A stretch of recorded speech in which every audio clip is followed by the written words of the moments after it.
네, 오늘 보실 말씀은 에스겔 3장 16절에서 27절까지의 말씀입니다. 에스겔 3장 16절에서 27절까지의 말씀, 우리 함께 교독하시고 27절은 함께 봉독하도록 하겠습니다. 제가 가지고 있는 성경 구약 1153페이지에 있습니다. 16절부터 27절 함께 교독하고 27절 함께 봉독하겠습니다. 7일 후에 여호와의 말씀이 내게 임하여 이르시되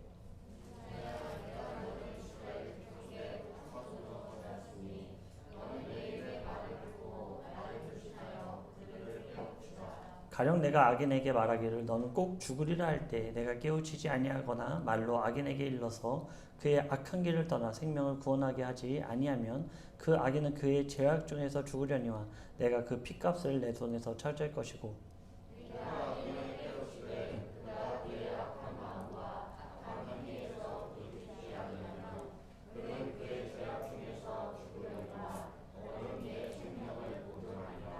또 의인이 그의 공의에서 돌이켜 악을 행할 때에는 이미 행한 그의 공의는 기억할 바 아니라 내가 그 앞에 거치는 것을 두면 그가 죽을지니 이는 내가 그를 깨우치지 않음이니라. 그는 그의 죄 중에서 죽으려니와 그의 핏값은 내가 내 손에서 찾으리라.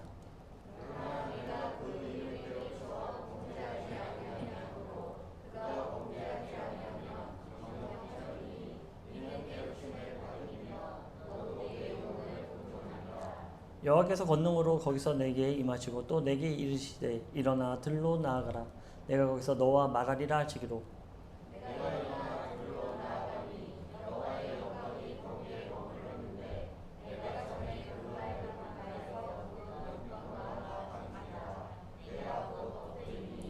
주의 영이 내게 임하사 나를 일으켜 내 발로 세우시고 내게 말씀하여 이르시되 너는 가서 내 집에 들어가 문을 닫으라.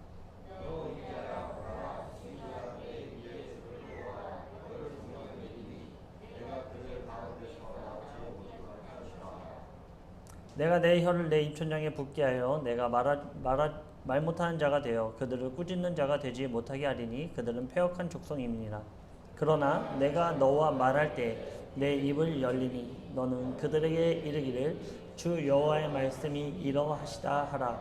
들을 자는 들을 것이요 듣기 싫은 자는 듣지 아니하리니 그들은 반역하는 족속임이니라. 아멘. 네, 오늘은 꾸짖지 말라라는 제목으로 함께 말씀을 나누려고 합니다. 우리가 보통 자녀들을 꾸짖지 않게 되면 어떻게 되는 걸까요? 엄청난 잘못을 하고 있어요. 근데 그냥 내버려 방치해둬요. 그럼 뭐죠? 그 아이에 대한 사랑이 없는 거죠. 너 될 대로 되라. 가끔 우리 샤이니를 방치할 때가 있어요. 울고 떼쓰고 아주 그냥, 물론 마음으로 방치하는 건 아니죠. 그냥 너무 그게 심해지면 그것을 계속 들어주다 보면 좀 더 심하게 되는 것 같아요. 그래서 이제 방치 아닌 방치를 하게 되는데, 근데 그것이 정말 심해지면은 이제 마음도 떠나게 되는 거죠. 그죠? 그러니까 하나님께서 꾸짖지 말라라는 것은 아무리 꾸짖어도 들을 귀가 없으니 얘기도 하지 말라는 거예요. 그런 얘기로 지금 오늘 말씀을 좀 중심을 두고 나눴으면 좋겠습니다. 오늘의 본문의 상황을 잘 이해하기 위해서는 다음에 나오는 표를 좀 참고해 주시기 바랍니다. 예언서의 선지자들의 시기를 안다면 성경을 볼 때 아주 큰 도움이 됩니다. 요거를 우리가 기본적인 지식으로 갖고 있으면 성경을 보시기에, 구약을 이해하기에 아주 수월할 수 있습니다. BC 8세기에는 누가 있죠? BC 8세기 잘 안 보이시나요? 예, 아모스, 호세아, 그리고 이사야와 미가. 그러니까 아모스와 호세아는 북이스라엘의 선지자였고 이사야와 미가는 남유다의 선지자였습니다. 또 7세기로 넘어가면 예레미야, 하박국, 스바냐, 나홈 선지자가 있습니다. 그리고 포로기로 넘어가는데 이때는 다니엘과 에스겔입니다. 그리고 포로기 후가 학개, 스가랴, 말라기입니다. 오늘 본문은 에스겔서입니다. 그러니까 이 에스겔은 이스라엘의 포로기 때 하나님의 말씀을 예언한 에스겔 선지자 내용입니다. 에스겔 선지자와 관련된 나라는 어디일까요? 바로 바벨론입니다. 바벨론은 BC 605년을 시작으로 3차에 걸쳐 이 이스라엘을 침공합니다. 이 남유다를 침공하죠. 첫 1차 침공 때 전쟁 후 포로로 끌려가는데 대표적으로 우리가 잘 아는 다니엘과 세 친구입니다. 1차 그 바벨론 침공했을 때 포로로 끌려간 사람들이 바로 대표 인물이 우리가 잘 아는 다니엘과 세 친구. 죄송합니다.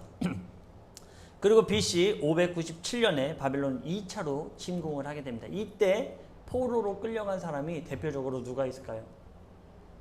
바로 그 오늘 주인공인 에스겔입니다. 그리고 여호와긴, 유다의 왕인 여호와긴도 함께 끌려가고 많은 사람들이 그때 포로로 끌려갑니다.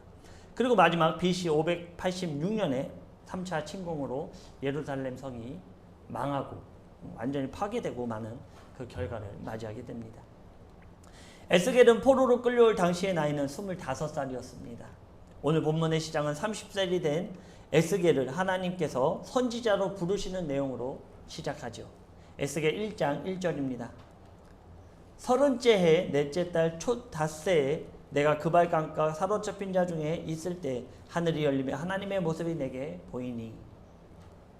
시작의 30째는 에스겔의 나이가 30 된 때를 말하고 있는 것입니다.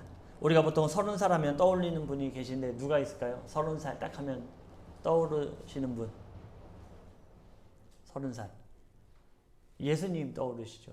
예수님 공생애 시작한 나이가 30살입니다. 또 누가 있을까요? 요셉도 30살에 총리가 되죠. 또 누가 있죠? 다윗. 다윗도 30살에 왕으로 취임을 하게 됩니다. 하나님은 특별히 왜 30살에 사명자를 부르실까요? 우리가 보통 30에 됐을 때 이 사명자를 부르시는데 왜 30에 하나님께서 사명을 맡기실까요? 그 이유는 바로 제사장이 취임하는 나이가 30살이기 때문입니다. 민수기 4장 2절에서 3절입니다.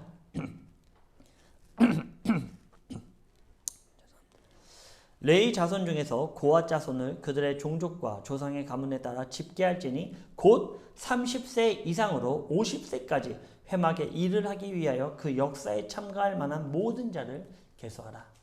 레위인에서 30살 이상부터 또 50살 이하의 사람들을 이 제사장으로 하게 직분을 감당하게 했다라는 거죠. 즉 에스겔의 나이가 현재 30살로 제사장의 사역을 감당할 나이가 되었다라는 것입니다.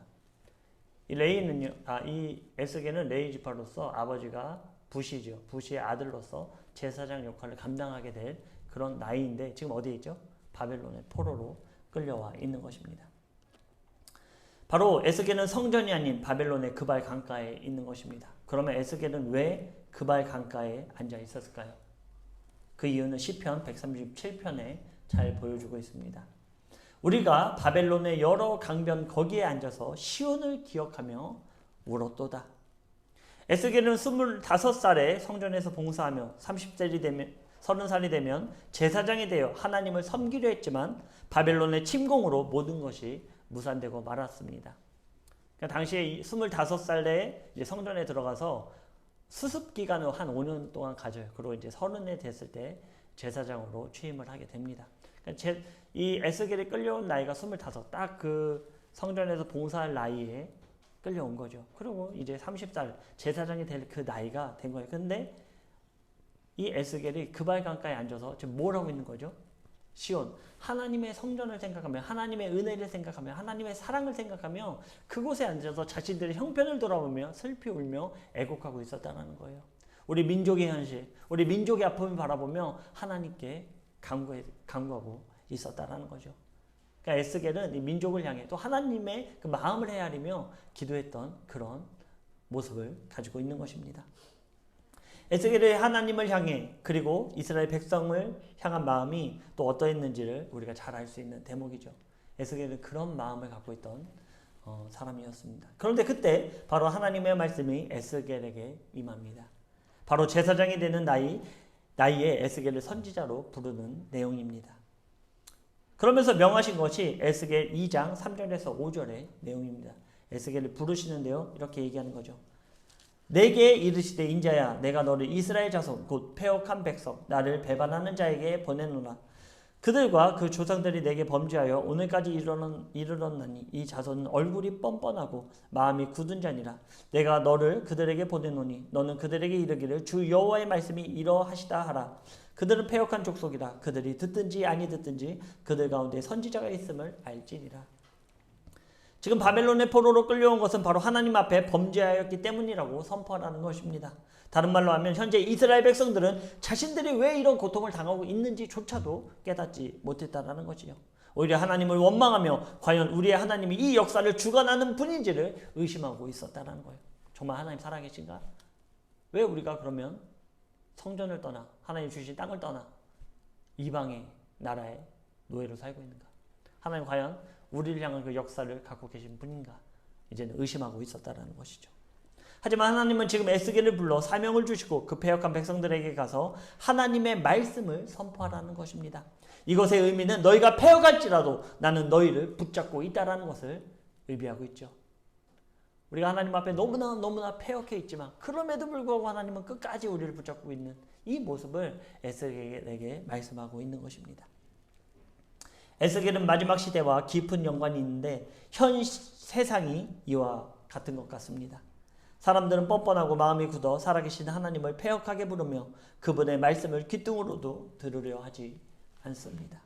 오히려 하나님을 섬기는 자들을 조롱하고 핍박하는 것을 서슴지 않습니다. 하지만 이러한 시대에 우리의 사명은 무엇입니까?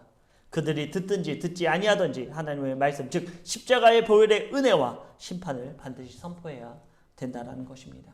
하나님의 은혜만을 선포해서도 안 돼요. 하나님의 심판이 있을 것이다라는 것을 우리가 반드시 선포해야 된다는 것입니다. 에스겔 2장 6절에서 7절입니다. 인자야 너는 비록 가시와 찔레와 함께 있으며 정갈 가운데 거주할지라도 그들을 두려워하지 말고 그들의 말을 두려워하지 말지어다. 그들은 패역한 족속이라도 그 말을 두려워하지 말며 그 얼굴을 무서워하지 말지어다. 그들은 심히 패역한 자라. 그들이 듣든지 아니 듣든지 너는 내 말대로 고할지니라. 하나님은 패역한 세대에 하나님의 말씀을 전하는 것이 어떠한 환경임을 말씀하고 있어요. 하나님의 말씀을 전하는 것이 에스겔에게는 어떤 환경이죠? 가시와 찔레가 자기를 찌르는 그런 환경이에요. 정갈이 나와 함께하는 그런 환경입니다. 아주 고통의 환경이에요. 하나님을 전하는 것만으로도 사람들에게 미움을 받고 아주 심한 고통을 당하는 그런 환경에 놓여 있음을 하나님께서 말씀하시는 것이죠. 이 정도로 최악의 환경임을 말씀하시는 것입니다. 하지만 패역한 족속의 말을 두려워하지 말고 그들의 얼굴을 무서워하지도 말라. 듣든지 아니 듣든지 하나님의 메시지를 선포하라는 것입니다. 요즘 코로나로 인해 기독교는 더욱 대중의 미움을 받고 있습니다. 어저께 보면 할로윈 때는 그렇게 사람이 많이 모여도 크게 동요가 되지 않죠. 하지만 교회에서 몇 명 모이는 것도 아주 큰 이슈가 되고 맙니다. 지금 이런 시대에 나아가서 전한다면 아마도 에스겔의 시대와 같을 것입니다. 사람들은 우리의 전하는 복음을 들으려 하지 않을 것이며 오히려 조롱하며 욕할 것입니다. 그리고 괜히 시비를 걸며 무력도 사용할 수 있습니다. 그러나 하나님은 이럴 때일수록 패역한 세대를 두려워하지 말고 그들에게 하나님의 말씀을 오히려 전하라는 것입니다. 이럴 때일수록 더욱더 하나님의 말씀을 전하라. 그런 사명을 주는 것은 특별한 사람에게 주는 것이 아닙니다. 바로 하나님 믿는 우리 모두에게 그 사명을 주신다는 것이죠. 저와 우리 군우님들은 세상을 두려워하지 말고 하나님의 말씀을 담대히 선포하시길 바랍니다. 에스겔은 선지자로 부름을 받고 7일 후에 다시 한번 하나님의 부름을 받습니다. 그 내용이 오늘 우리가 함께 봉독한 내용인데 이번에는 에스겔을 파수꾼으로 부르십니다. 그럼 파수꾼의 역할이 무엇일까요? 하나님께서 에스겔을 선지자로 한번 또 부르셨는데 7일 후에 다시 에스겔을 파수꾼으로 또 직분을 임명하세요. 그 역할이 무엇일까요? 오늘 본문의 파수꾼은 히브리어 초페라는 단어를 사용하는데 그 뜻은 응시하는 자, 또 망을 보는 자로 성벽의 망대나 탑 같은 곳에 서서 적이 침입해 오는지를 살피는 자를 뜻하는 것입니다. 선지자로서의 사명이 그냥 전하는 것이라면 파수꾼의 사명은 더욱 무겁고 그 책임이 큽니다. 적이 침입하는데 파수꾼이 그것을 제때 전하지 못하면 어떻게 되겠습니까? 적이 지금 문 앞에까지 왔는데 이 파수꾼이 잠자고 있어요. 어떻게 될까요? 맞습니다. 나라를 망하는 거예요. 적군이 벽을 허물고 쳐들어와서 그 안에 있는 모든 백성이 죽고 마는 것입니다. 이 파수꾼의 사명이 얼마나 대단합니까?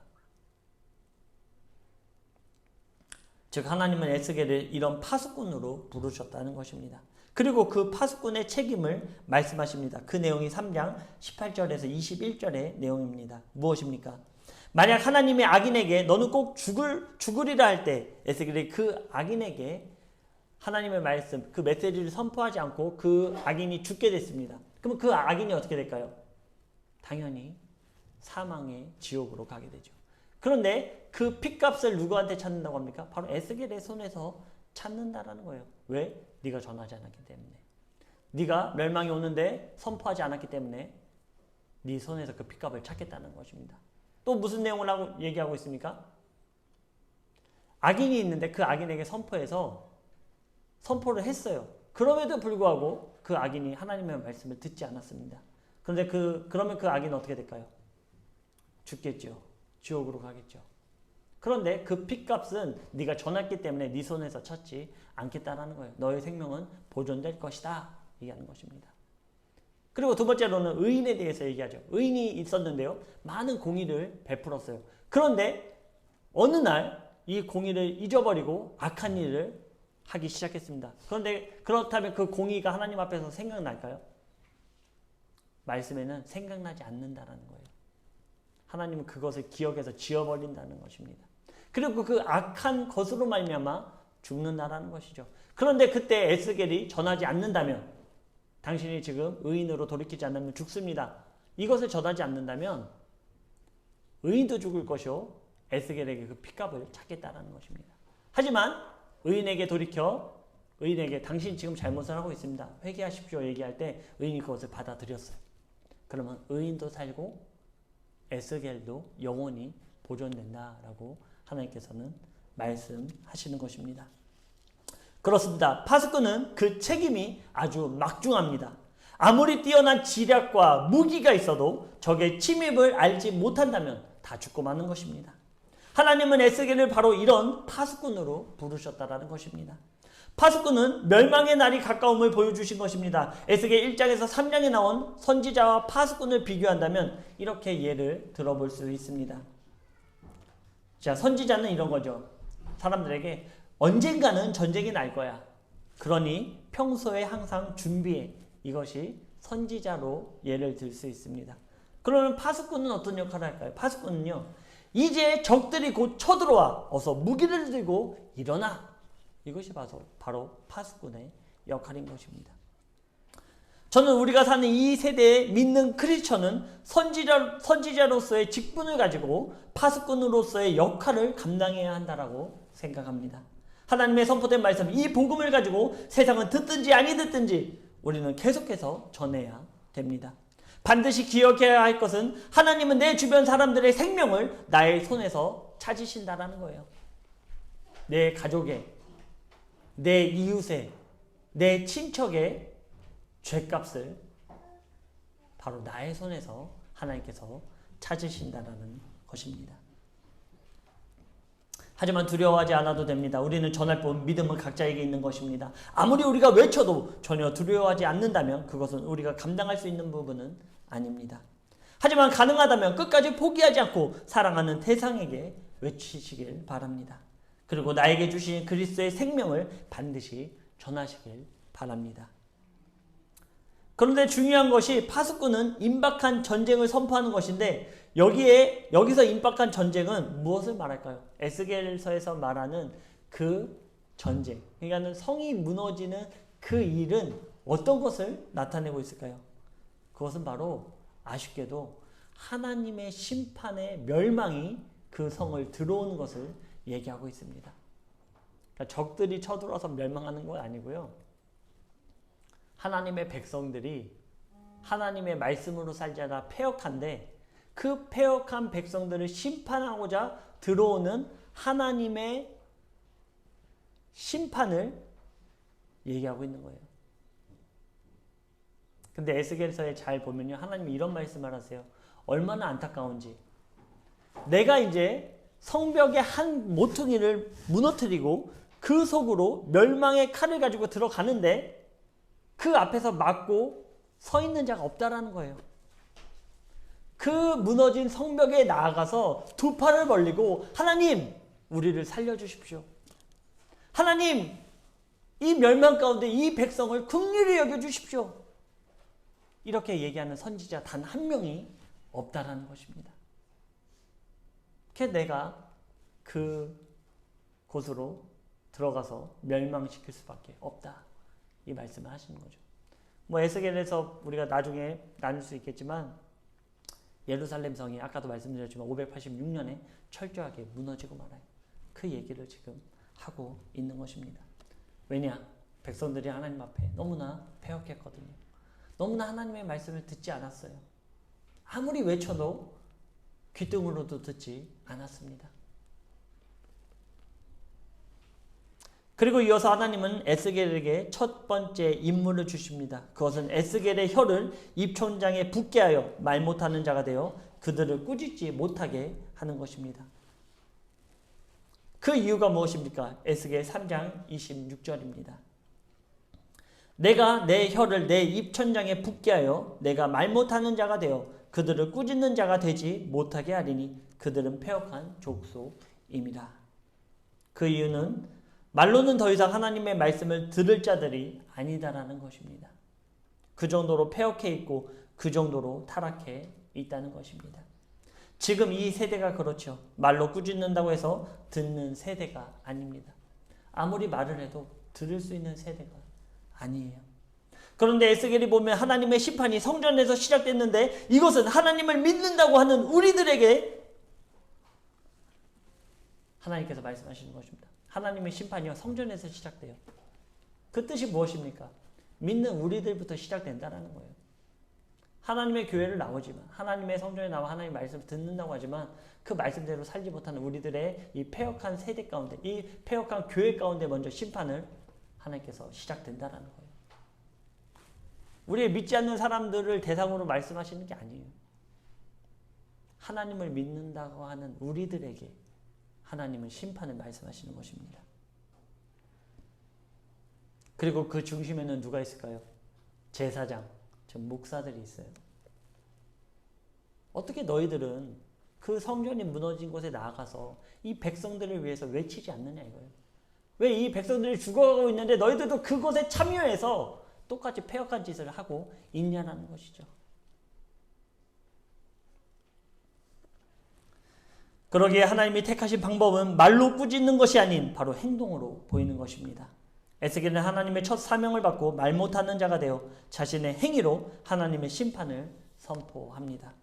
첫 번째는 토판 위에 예루살렘 성이 적군으로 둘러싸이는 것을 만들어내고 있죠. 두 번째는 몸을 에워싸고 390일은 왼쪽으로 눕고 40일은 오른쪽으로 누워있으라고 명하십니다. 몸을 붓고요. 왼쪽으로는 390일, 오른쪽으로는 40일입니다. 이 일수는 하루가 1년이에요.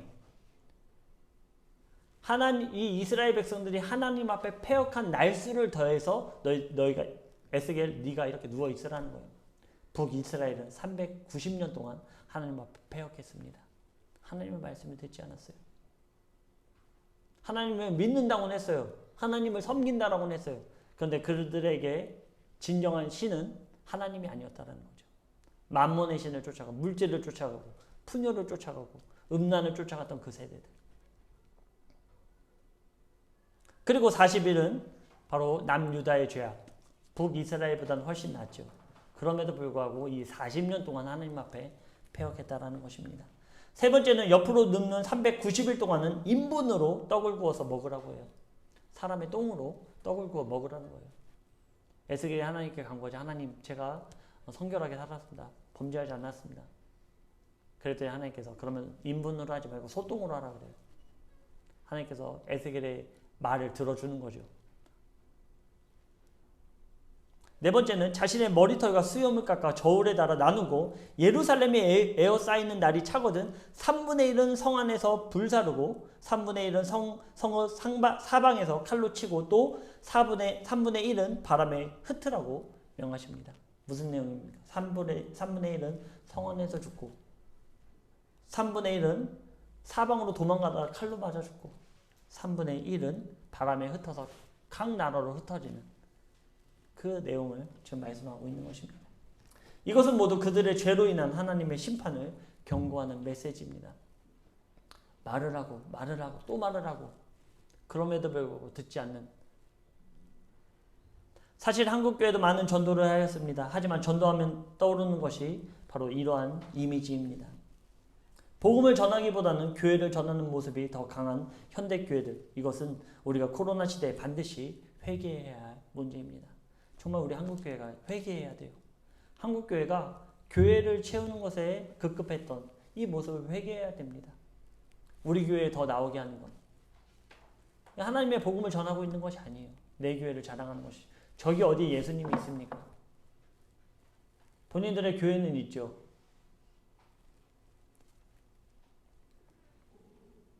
이제는 기독교인들이 복음을 전하기 위해 무엇을 해야 합니까? 그렇습니다. 행위를 보여야 할 때입니다. 물론 예수 그리스도의 보혈의 대속을 전해야 합니다. 하지만 이것은 우리의 행위가 뒷받침되어야 합니다. 아무리 예수 그리스도의 보혈을 전한다고 해도 크리스천 한 사람이 이 세상에서 바로 서 있지 않는다면 오히려 그 복음을 가치없이 만들고 마는 것입니다. 저는 아직 기회가 있다고 생각해요. 아직도 한 영혼을 불러서 하나님께서는 의인으로 만들 그 기회가 우리에게 있다고 생각합니다. 제가 갔다 온 세미나에서는요, 이런 일들이 막 많아지면서 여러 가지 이제 현상들이 나타나기 시작하고, 마지막 때 전쟁이 일어나고, 또 그때부터 이제 7년 환란이 시작되는 그 모습을 같이 나누게 되었는데, 그 날이 이제 멀지 않았다는 거예요. 예수님께서 그러죠. 한 세대가 가기 전에 내가 반드시 올 것이다. 한 세대는 뭐 많은 사람들이 80년이다, 뭐 100년이다, 120년이다 하는데, 우리가 그건 시기야 날짜는 알지 못하지만, 우리가 이럴 때일수록 해야 되는 일들이, 물론 내 생활에 뭐 내백을 치고 복음 전해라 이런 거 절대 아니에요. 나에게 주어진 사역직 가운데 말씀을 전하라는 것이죠. 내가 있는 곳 가운데 하나님께 말씀을 전하라는, 하나님의 말씀을 전하라는 거예요. 예수 그리스도의 보혈의 능력, 우리가 그것으로 생명을 얻었다라는 것을 전하라는 거죠. 그들이 듣든지 듣지 말든지, 그들이 나를 찔레로 찔르고 가시로 찔리고 나를 정갈로 찔르든지 말든지, 우리의 사명은 하나님의 말씀을 전하는 거예요. 지금은 그런데 선지자의 역할로만 할 수 있는 일은 아닌 것 같아요. 바로 파수꾼의 역할이 우리에게 필요하다는 것입니다. 하나님의 진노가 우리에게 임할 것입니다. 회개하십시오. 그리고 하나님을 바라보십시오. 그것은 믿는 자에게도 동일하게 나타납니다.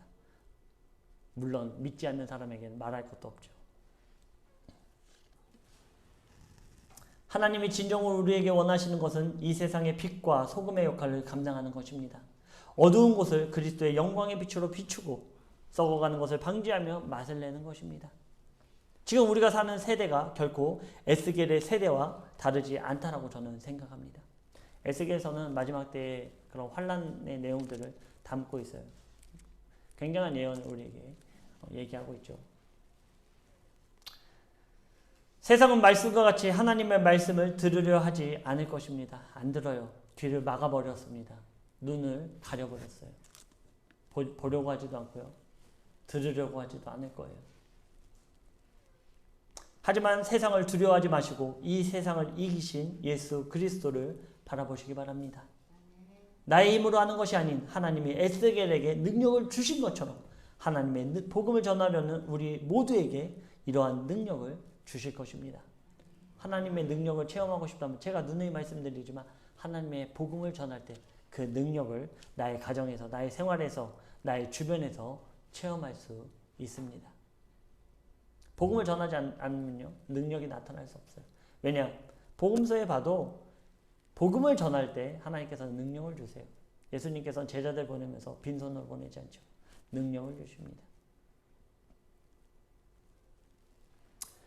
오늘이 가면 내일로 미루게 됩니다. 부디 바라기는 하나님의 음성을 들으시는 우리 군우님들은 복음의 열정이 불일 듯하여 이 마지막 때에 파수꾼으로 쓰임받으시길 바랍니다.